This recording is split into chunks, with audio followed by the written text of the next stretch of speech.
आप हंस रहे हैं, लेकिन ये गंभीर बात है। और क्या गंभीर बात।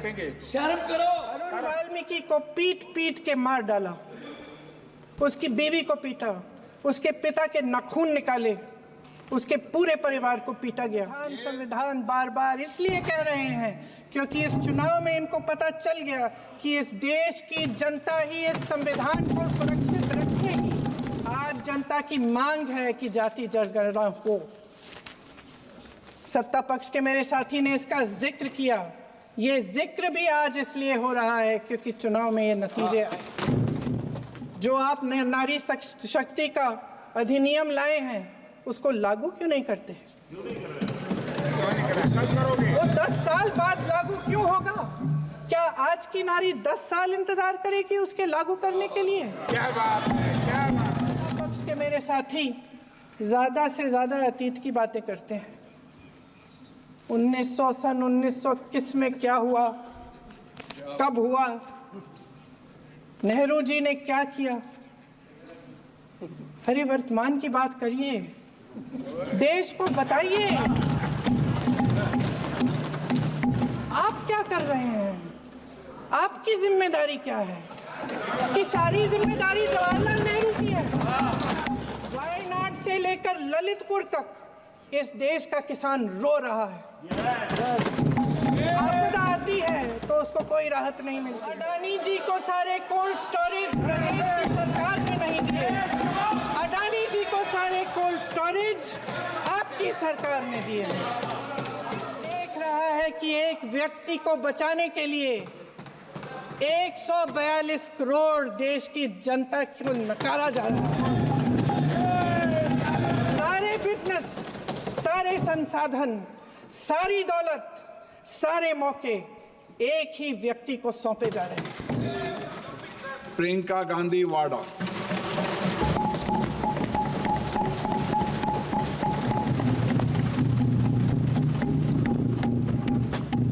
नमस्कार। माननीय अध्यक्ष महोदय जी, आज आपने मुझे इस सभा में बोलने का मौका दिया, इसके लिए मैं आपकी बहुत बहुत आभारी हूँ। सबसे पहले जो सुरक्षाकर्मी, जो जवान अफसर 13 दिसंबर को संसद की सुरक्षा के लिए शहीद हुए, उनके प्रति मैं श्रद्धांजलि व्यक्त करना चाहती हूँ। महोदय, हजारों साल पुरानी हमारी देश की, धर्म की एक पुरानी परंपरा रही है। ये परंपरा संवाद, चर्चा की रही है। एक गौरवशाली परंपरा है जो दर्शन ग्रंथों में, वेदों में, उपनिषदों में दिखती है। वाद विवाद और संवाद की हमारी पुरानी संस्कृति है। अलग अलग धर्मों में भी, इस्लाम में, सूफियों में, बौद्ध धर्म में, जैन धर्म में, सिख धर्म में भी ये वाद संवाद, ये चर्चा बहस, इसकी संस्कृति रही है। इसी परंपरा से उभरा हमारा स्वतंत्रता संग्राम। हमारा स्वतंत्रता संग्राम विश्व में एक अनोखा संग्राम था, एक अनोखी लड़ाई थी जो अहिंसा और सत्य पर आधारित थी। ये वाद संवाद की जो परंपरा है, इसको इस संग्राम ने आगे कैसे बढ़ाया? क्योंकि ये जो संग्राम था, ये जो लड़ाई थी हमारी आज़ादी के लिए, एक बेहद लोकतांत्रिक लड़ाई थी। इसमें देश के किसान, देश के जवान, देश के मजदूर, देश के अधिवक्ता, देश के बुद्धिजीवी, चाहे किसी भी जाति के हों, चाहे किसी भी धर्म के हों, चाहे किसी भी भाषा को बोलते हों, सब इस स्वतंत्रता संग्राम में शामिल हुए। सब ने हमारे देश की आज़ादी की लड़ाई लड़ी।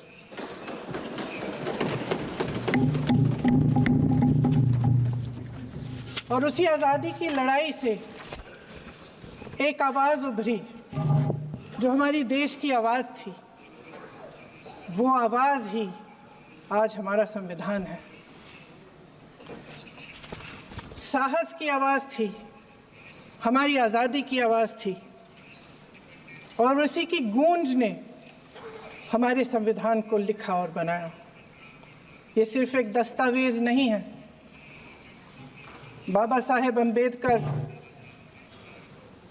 मौलाना आज़ाद जी, राजगोपालाचारी जी और जवाहरलाल नेहरू जी और उस समय के तमाम नेता, जैसे आपने कहा, इस संविधान को बनाने की जो कार्य में सालों के लिए जुटे रहे। हमारा संविधान इंसाफ, उम्मीद, अभिव्यक्ति और आकांक्षा की वो ज्योत है जो हर हिंदुस्तानी के दिल में जलती है। अध्यक्ष महोदय, इस ज्योत ने हर एक भारतीय को ये पहचानने की शक्ति दी कि उसे न्याय मिलने का अधिकार है, कि उसमें अपने अधिकारों के लिए आवाज़ उठाने की क्षमता है, कि जब वो आवाज़ उठाएगा तो सत्ता को उसके सामने झुकना पड़ेगा। इस संविधान ने हर एक देशवासी को ये अधिकार दिया कि वो सरकार बना भी सकता है और सरकार बदल भी सकता है। ये ज्योत जो हर हिंदुस्तानी के दिल में जलती है, उसने हर हिंदुस्तानी को ये विश्वास दिया कि देश की संपत्ति में, देश की दौलत में, संसाधनों में उसका भी हिस्सा है, कि उसे एक सुरक्षित भविष्य की उम्मीद का अधिकार है, कि देश बनाने में भी उसकी भागीदारी है। उम्मीद और आशा की ये ज्योत मैंने देश के कोने कोने में खुद देखी है। उन्नाव में मैं एक रेप पीड़िता के घर गई, उसे जलाकर मार डाला था। वो शायद 20-21 साल की होगी। हम सब के बच्चे हैं। हम सोच सकते हैं कि अगर हमारी बेटी के साथ बार बार बलात्कार हुआ और फिर जब वो अपनी लड़ाई लड़ने के लिए गई तो उसको जलाकर मार डाला गया होता तो हम पर क्या बीतती। मैं उस बच्ची के पिता से मिली। उसके खेत जलाए गए थे, उसके भाइयों को पीटा गया था, उसके पिता को बाहर से, घर के बाहर घसीट कर मारा गया था। उस पिता ने मुझे बताया कि बेटी, मुझे न्याय चाहिए। मेरी बेटी अपने एफआईआर को दर्ज करने के लिए जब ज़िले में गई तो उसको मना किया गया, अगले ज़िले में जाना पड़ा उसे। वो रोज़ सुबह 6 बजे उठकर तैयार होकर अकेली अपने मुकदमे को लड़ने के लिए अगले ज़िले में ट्रेन से जाती थी। उसके पिता ने मुझे कहा कि मैंने उससे कहा, बेटी अकेले मत जाओ, छोड़ दो ये लड़ाई। लेकिन उसकी बेटी ने उसको जवाब दिया कि नहीं पिताजी, मैं अकेली जाऊंगी, मैं लड़ूंगी, ये मेरी लड़ाई है, मैं इसको लड़ूंगी। ये लड़ने की क्षमता, ये हिम्मत उस लड़की को और करोड़ों भारत की नारियों को हमारे संविधान ने दी। आगरा में मैं अरुण वाल्मीकि के घर गई। अरुण वाल्मीकि पुलिस स्टेशन में काम करता था, सफाई का काम करता था। आप सोच सकते हैं हमारी तरह उसका भी परिवार था। नई नई शादी हुई थी, 2-3 महीनों का बच्चा था। पुलिस स्टेशन में चोरी हो गई। चोरी का इल्ज़ाम उस पर लगाया गया। उसके पूरे परिवार को उठाकर पुलिस स्टेशन में ले गए। आप हंस रहे हैं, लेकिन ये गंभीर बात है। और क्या करेंगे? शर्म करो। शर्म। अरुण वाल्मीकि को पीट पीट के मार डाला, उसकी बीवी को पीटा, उसके पिता के नाखून निकाले, उसके पूरे परिवार को पीटा गया। जब मैं उस जवान महिला से मिलने गई जो अभी अभी विधवा हुई थी, तो उसने मुझे कहा कि दीदी, हमें सिर्फ एक चीज़ चाहिए, हमें न्याय चाहिए। और हम इस न्याय के लिए लड़ते रहेंगे, चाहे कुछ भी हो जाए। ये हिम्मत उस महिला को हमारे संविधान ने दी।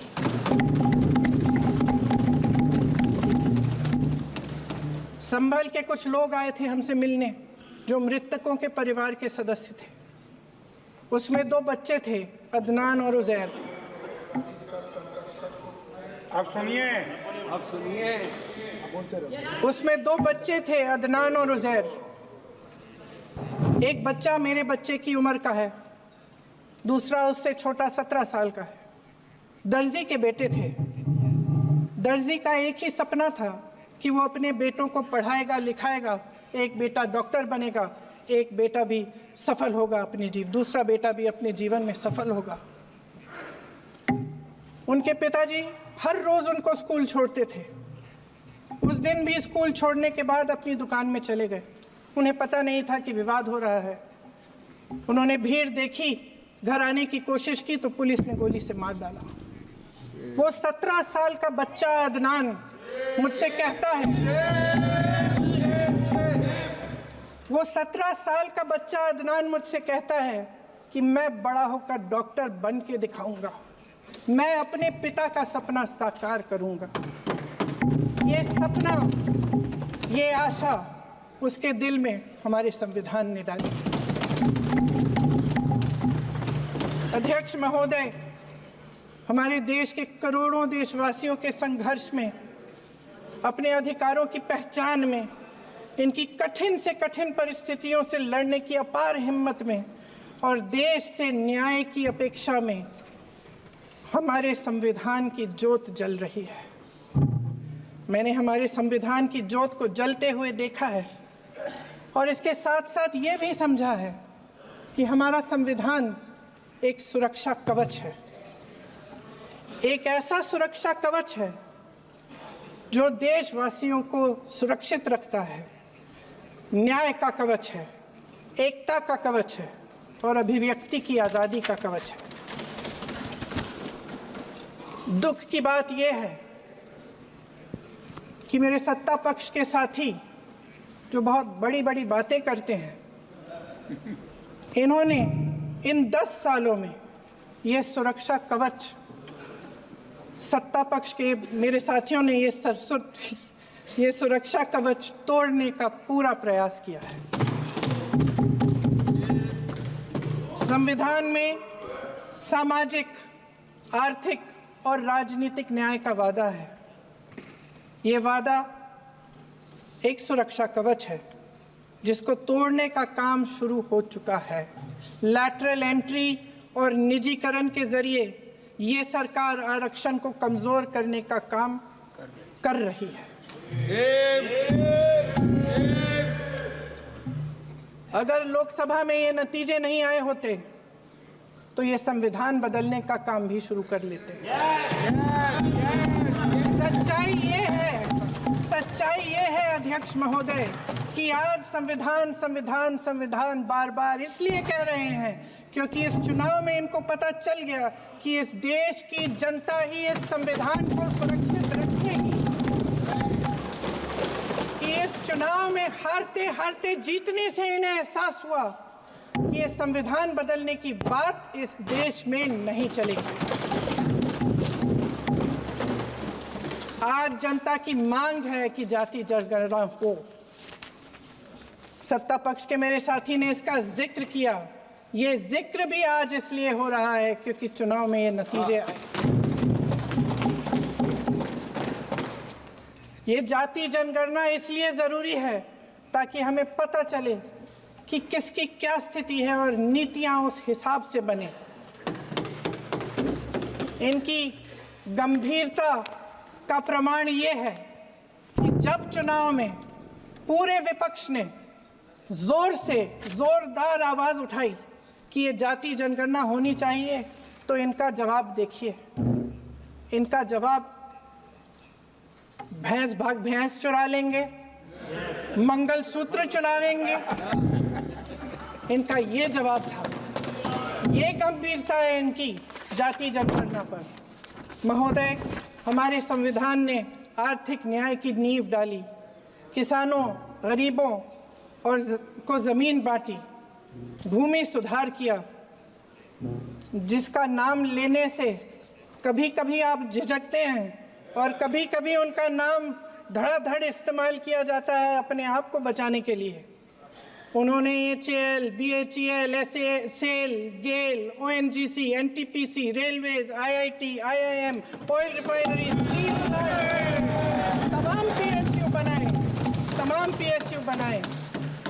अध्यक्ष महोदय, उनका नाम पुस्तकों से मिटाया जा सकता है, उनका नाम भाषणों से मिटाया जा सकता है, लेकिन जो उनकी भूमिका रही इस देश की आज़ादी के लिए और इस देश के निर्माण के लिए, वो इस देश में से कभी मिटाया नहीं जा सकता। 75 सालों में जनता का भरोसा रहा कि नीतियाँ बनेंगी तो जनता की भलाई के लिए बनेंगी। जल जंगल ज़मीन का अधिकार मिला आदिवासी भाई बहनों को। इंदिरा जी ने बैंकों का राष्ट्रीयकरण करवाया, खदानों का राष्ट्रीयकरण कराया। कांग्रेस और यूपीए की सरकारों में शिक्षा का, भोजन का अधिकार मिला। 75 सालों में जनता का भरोसा मिला।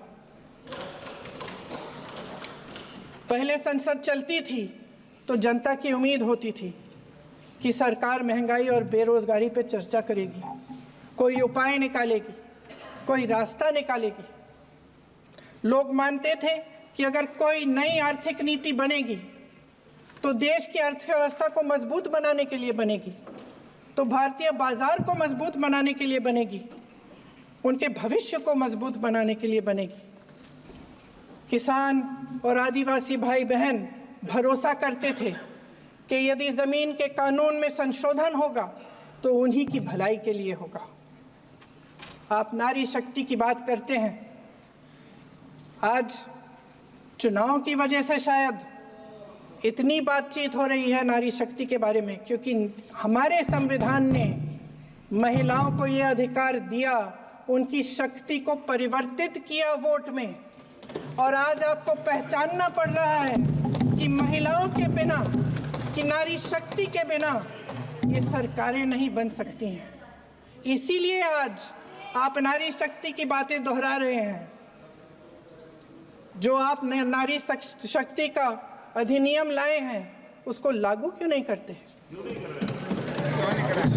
वो 10 साल बाद लागू क्यों होगा? क्या आज की नारी 10 साल इंतजार करेगी उसके लागू करने के लिए? क्या बात है, क्या बात है।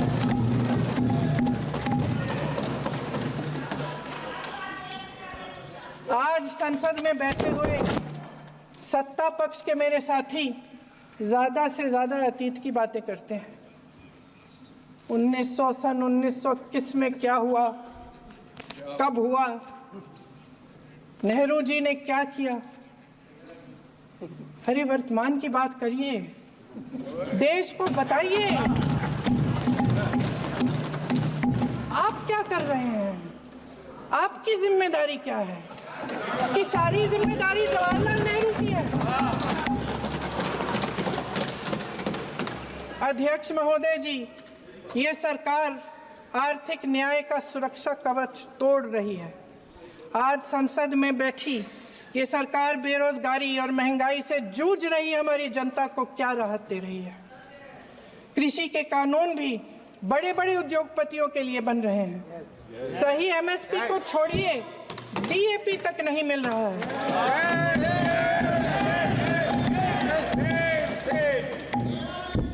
वायनाड से लेकर ललितपुर तक इस देश का किसान रो रहा है। आपदा आती है तो उसको कोई राहत नहीं मिलती। भगवान भरोसे है आज इस देश का किसान, उसको छोड़ दिया गया है। आज हिमाचल में देखिए, जितने भी कानून बने हैं वो सब बड़े बड़े उद्योगपतियों के लिए बन रहे हैं। हिमाचल में जो सेब उगता था उसके जो छोटे छोटे किसान हैं वह रो रहे हैं, क्योंकि एक व्यक्ति के लिए सब कुछ बदला जा रहा है। सुनने की हिम्मत रखो,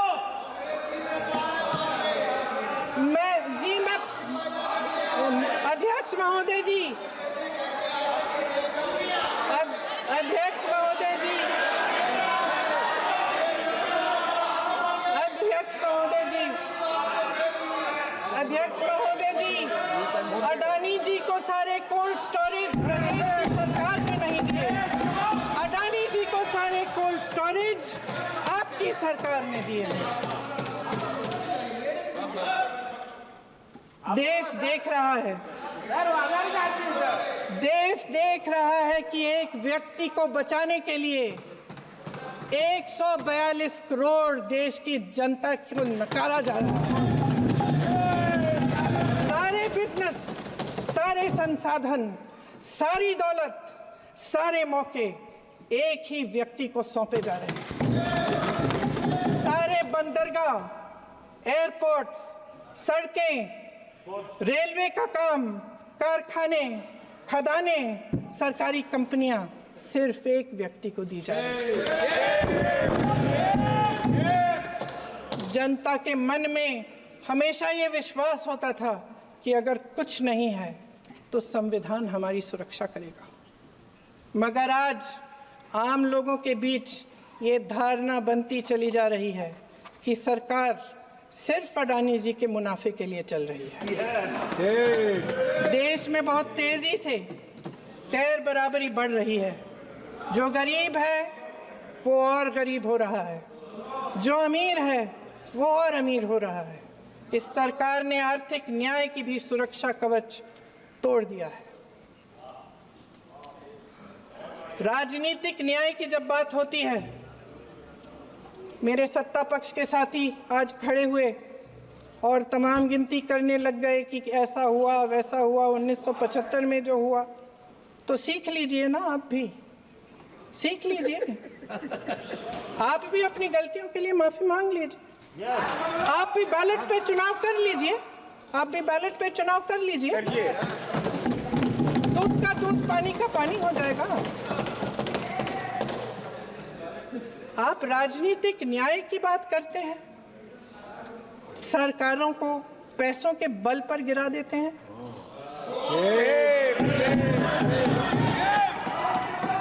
मेरा आग्रह है कि अपन संविधान में सकारात्मक बोले।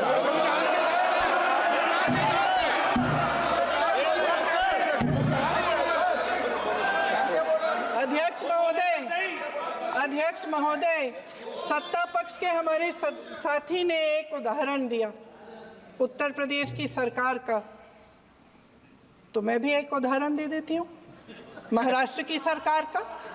मैं भी एक उदाहरण दे देती हूँ हिमाचल की सरकार को तोड़ने की कोशिश किसने की, पैसों के बल पे की, गोवा की सरकार। तमाम उदाहरण है। राजस्थान की क्या ये सरकारें जनता ने नहीं चुनी थी? क्या संविधान इन पर लागू नहीं था? पूरी देश की जनता जानती है कि इनका हंसती है, जानती है कि इनके यहाँ तो वॉशिंग मशीन है।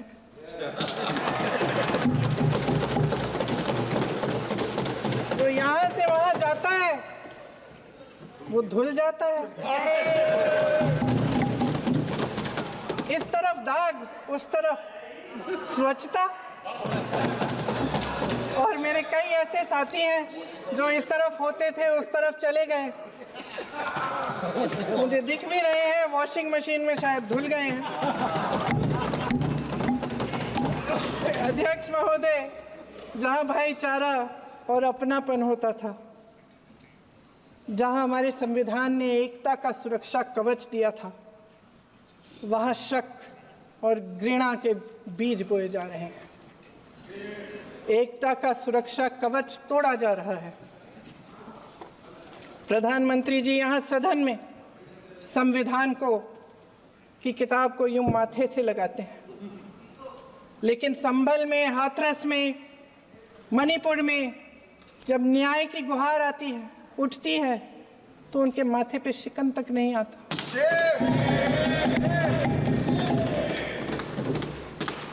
शायद समझ नहीं पाए हैं कि भारत का संविधान संघ का विधान नहीं है।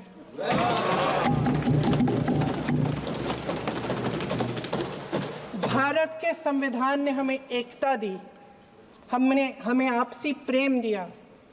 उस मोहब्बत की दुकान जिस पर आपको हंसी आती है, उसके साथ करोड़ों देशवासी चले। करोड़ों देशवासियों के दिल में एक दूसरे के लिए प्रेम है, घृणा नहीं है।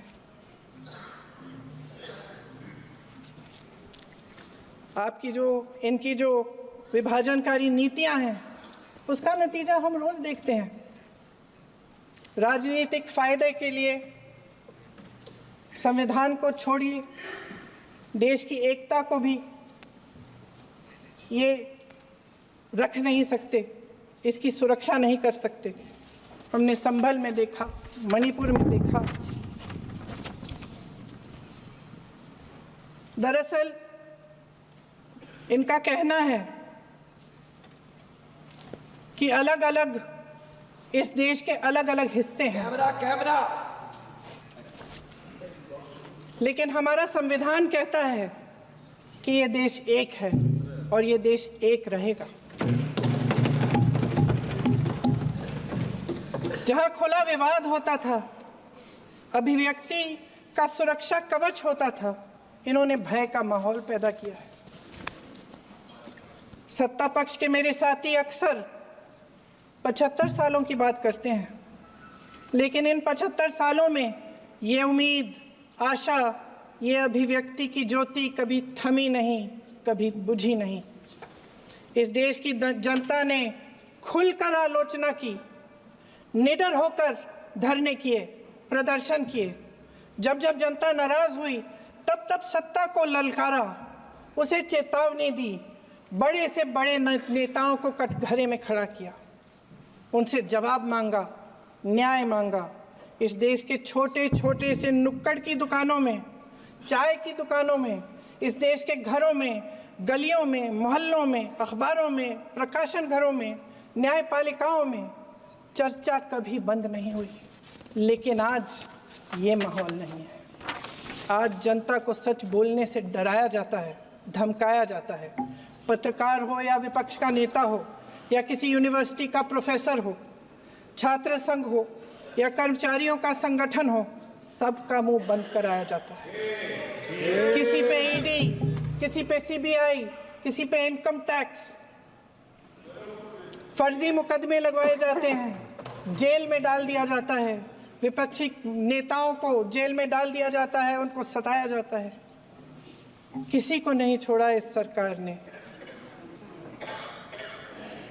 देशद्रोही कह कह के उत्तर प्रदेश में मुझे याद है कुछ अध्यापिकाएं प्रदर्शन कर रही थी, उन पर मुकदमा डाल दिया देशद्रोही का, उन्हें देशद्रोही कह दिया। इन्होंने देश का पूरा माहौल भय से भर दिया है। इनकी मीडिया की मशीन झूठ फैलाती है, तरह तरह के आरोप लगाती है, और शायद वह भी भय में ही है। महोदय, मैं इस सदन को याद दिलाना चाहती हूँ कि ऐसा डर का माहौल देश में अंग्रेजों के राज में था।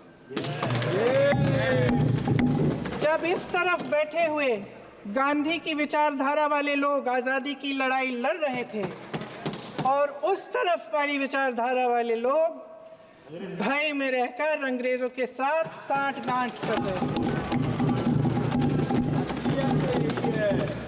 लेकिन अध्यक्ष महोदय, भय का भी अपना स्वभाव होता है। भय फैलाने वाले हमेशा भय का खुद शिकार बन जाते हैं। ये प्रकृति का नियम है। आज इनकी भी यही हालत हो गई है। भय फैलाने के इतने आदी हो गए हैं कि खुद भय में रहने वाले हैं, चर्चा से डरते हैं, आलोचना से घबराते हैं। कई दिनों से हम मांग रहे हैं कि चर्चा करिए, लेकिन चर्चा करने की हिम्मत ही नहीं है।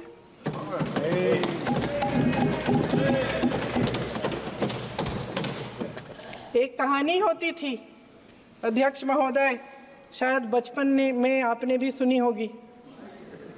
राजा भेष बदलकर बाजार में आलोचना सुनने जाता था। ये सुनने जाता था कि प्रजा मेरे बारे में क्या कह रही है, मैं सही रास्ते पे चल रहा हूँ कि नहीं। लेकिन आज का राजा, भेष तो बदलते हैं आज के राजा, शौक तो है उनको भेष बदलने का, लेकिन न जनता के बीच जाने की हिम्मत है और न आलोचना सुनने की। महोदय, मैं तो सदन में नहीं हूं।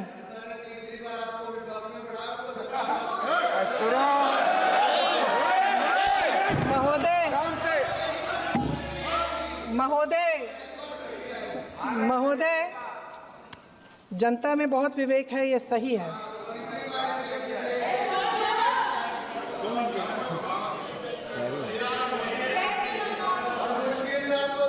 अच्छा महोदय, मैं सदन में नहीं हूँ, कुछ, हाँ ठीक है, मैं सदन में नहीं हूँ, मात्र 15 दिनों से आ रही हूँ, लेकिन मुझे ताज्जुब होता है कि इन 15 दिनों में इतनी बड़े इश्यूज़ हैं, इतनी बड़ी बातें हैं, प्रधानमंत्री जी मात्र एक दिन के लिए, शायद 10 मिनट के लिए दिखे हैं सब।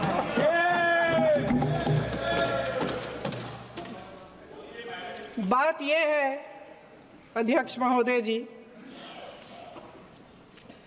कि ये देश भय से नहीं, साहस और संघर्ष से बना है। इसको बनाने वाले देश के किसान, जवान, देश के करोड़ों मजदूर और गरीब जनता है।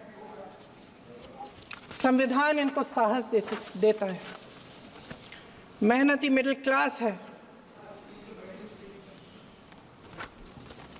और इस देश के जो करोड़ों देशवासी हैं, जो रोजाना भयंकर परिस्थितियों का सामना करते हैं, उनको साहस देता है।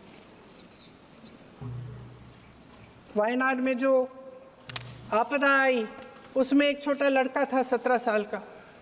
6 घंटों के लिए उसने अपनी माँ को बचाने की कोशिश की। 6 घंटों के लिए आप सोच सकते हैं कि अगर नदी की धारा बह रही है, नाराज है, आप अपनी माँ को पकड़े हो, 6 घंटों के लिए पकड़े रखते हो कि मेरी माँ बच जाएगी और अंत में वो माँ भी बह जाती है। उस लड़के का साहस, उन महिलाओं का साहस जो पीड़ित हैं लेकिन फिर भी अपनी लड़ाई लड़ रहे हैं, उन संभल के बच्चों का साहस जिनके पिताजी अभी गुजर गए लेकिन फिर भी उनके सपनों को साकार करने की हिम्मत है, उनका साहस है। वो साहस इस संविधान ने दिया है।